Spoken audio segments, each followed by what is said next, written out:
కృష్ణా జిల్లా పామరులో అక్రమ ఇసుక రవాణా జోరుగా సాగుతోందని మాజీ ఎమ్మెల్యే కైలే అనిల్ కుమార్ ఆరోపించారు. ఎన్జీటీ ఆదేశాలను ఉల్లంఘిస్తూ తోట్లవల్లూరు, పమిడిముక్కల మండలాల్లో పగలే తవ్వకాలు జరుపుతున్నారని మండిపడ్డారు. కలెక్టర్, ఎస్పీ ఆదేశించినా పరిస్థితి మారలేదని, ఫిర్యాదు చేసినా ఎంఆర్ఓలు స్పందించడం లేదని విమర్శించారు. సీఐ పర్యవేక్షణలోనే ఈ అక్రమ రవాణా జరుగుతోందని ప్రశ్నించిన సోషల్ మీడియా కార్యకర్తలపై కేసులు పెడుతున్నారని ధ్వజమెత్తారు.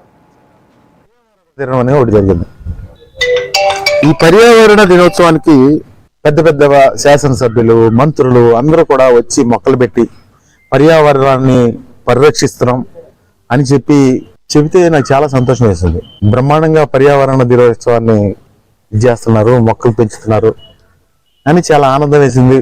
కానీ ఇంకొక వైపు తెల్లారి పొద్దున్నే నేను తోటలవల్లూరు ఫంక్షన్కి వెళ్ళాను.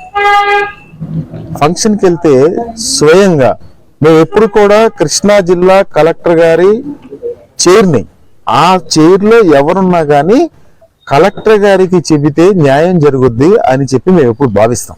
అట్లాగే కృష్ణా జిల్లా ఎస్పీ గారి చైర్, ఆ చైర్లో ఎవరున్నా కానీ ఎస్పీ గారి దగ్గరికి వెళ్తే న్యాయం జరుగుద్ది అని భావిస్తాం. స్వయంగా ఎస్పీ గారు, కలెక్టర్ గారు ఒక మీటింగ్ పెట్టి బహుశా జూన్ 1వ తారీఖు నుంచి అక్టోబర్ 15వ తారీఖు వరకు గ్రీన్ ట్రిబ్యునల్ ఆదేశాల మేరకు నదీ గర్భంలో ఇసుక తవ్వకూడదు అని స్వయంగా ఎంఆర్ఓలకి ఆదేశాలు ఇచ్చారు. ఈ రోజు అవన్నీ కూడా తిలోదకాలు ఇస్తూ అధికార పార్టీ నాయకులు లంకపల్లి, రొయ్యూరు క్వారీల్లో రోజుకి రాత్రిపూట 300 లారీలు దొంగతనం చేస్తున్నారు. కలెక్టర్ గారు ఏం చెప్పారు?